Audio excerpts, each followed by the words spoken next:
Over the years, I've come across many watch strap makers, always very passionate but calm people, and it's usually a bit of a side passion to their normal job. A bit like running a watch review YouTube channel. You do it for love and not for money. Greg Stevens started his business in 2005, or at least that's when he made his first watch strap. And he's impressed his customers to the point where today's piece is actually lent to me by one of his customers. I've never spoken to Greg, and to be honest, I had never heard of the brand. And it's difficult to argue with that, as in a customer wanting to spread the good word of quality goods. It's really the highest form of compliment one could get. Worth noting is that Greg makes so much more than just watch straps, with belts, wallets, and even an ammo can strap case all part of his arsenal. I wore this watch the other day and my wife said, yes, it's quite nice, but maybe better on a bigger guy.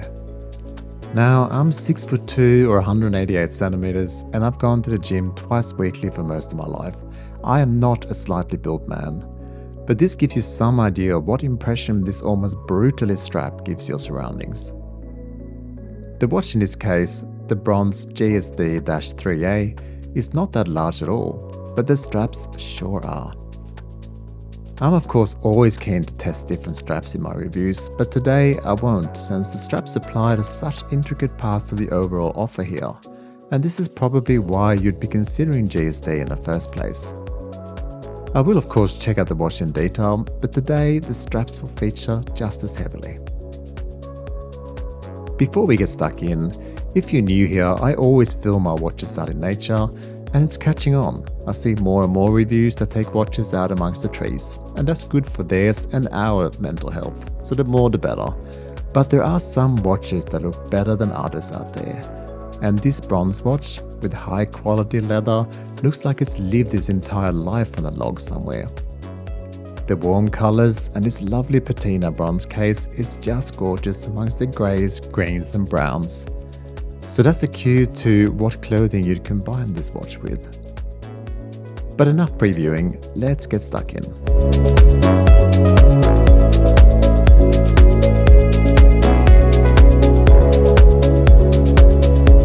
The unboxing today, this is not something I normally do, but I like this packaging.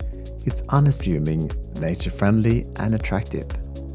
Recycled cardboard and paper makes a statement immediately, but also fits the image of the watches and straps. So let's get stuck into the size of the watch first. I measure it at 41.8mm diameter and exactly 50mm lug to lug. Lug width is 22mm, and including the dome sapphire crystal is 12.9mm thick. Weight on this leather strap is 116 gram. Water resistance is 300 meters. Having a closer look at this dial, it's all fit for purpose matte black. The logo is not bad per se, but I think the right choice is blacking it out rather than drawing too much attention to it. I'm undecided so far if this makes it look like some of the, to be honest, excellent watches you can get out of China these days, or not. But that doesn't ultimately matter. You bought this watch since you want to support a modest small business out of Utah in the USA.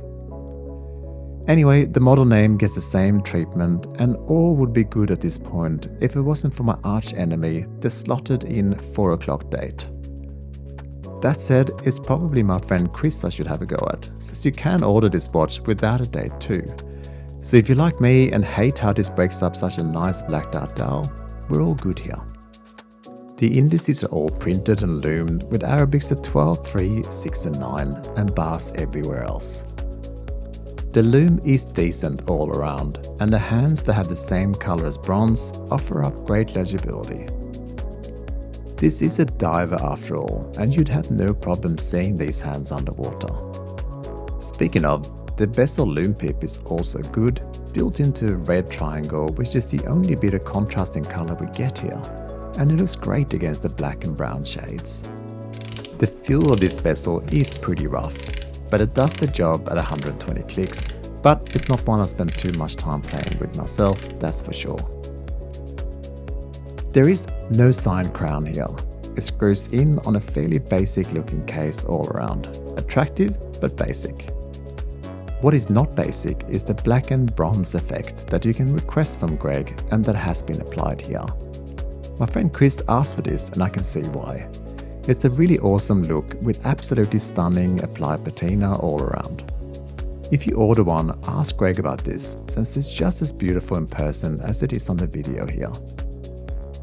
Behind the screw-in caseback that is signed and has the usual spec list hides the ever-reliable Sellita SW200-1, which you can expect a 38-hour power reserve from. And it can be serviced by any watchmaker anywhere in the world, so a handy movement to use. So to the straps then.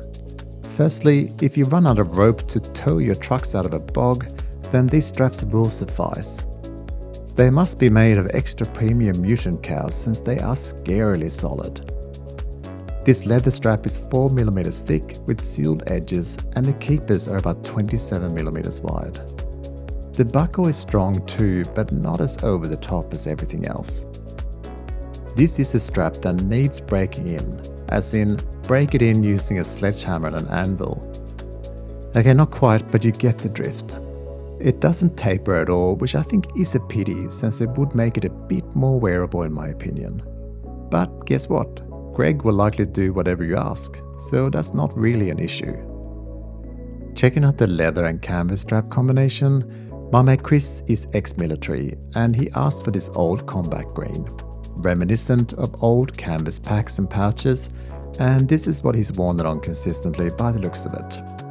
It's weathered beautifully, and the quality handmade leather and canvas is beautiful to behold. The native strap with its bronze buckles and keepers also fits the bill with the military theme here. One thing worth mentioning is that much like my friend Irfan, another small strap maker in Adelaide, Australia that has the same approach with sizing, is that these straps are 22.3mm to ensure no gaps. So they are oversized.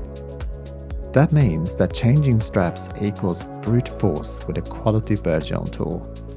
And it's not a fun experience to violate these edges here and risk scratching lugs.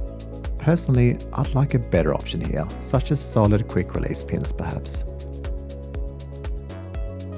The Lume is much better than I suspected.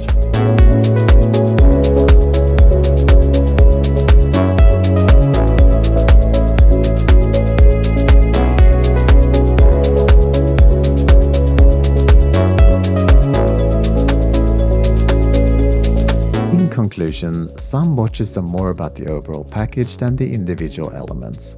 Actually, that's not that unusual, I suppose, but here the straps and the leather craftsmanship is just as important as the watch itself. But if you're not on board for the heavy and solid approach to the straps, the watch itself with its interesting bronze treatment option stands well on its own two, I want to say, lugs.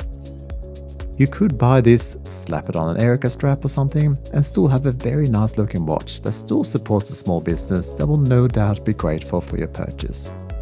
And if you do, why not consider some of the many other leather goods like wallets, belts, and even a custom strap to your own specs? I'm glad I've had some time to spend with the GSD. It was all new to me, and hopefully you've also learned about this brand today for the first time and come away pleasantly surprised. Thank you for watching as always, and I'll see you next time.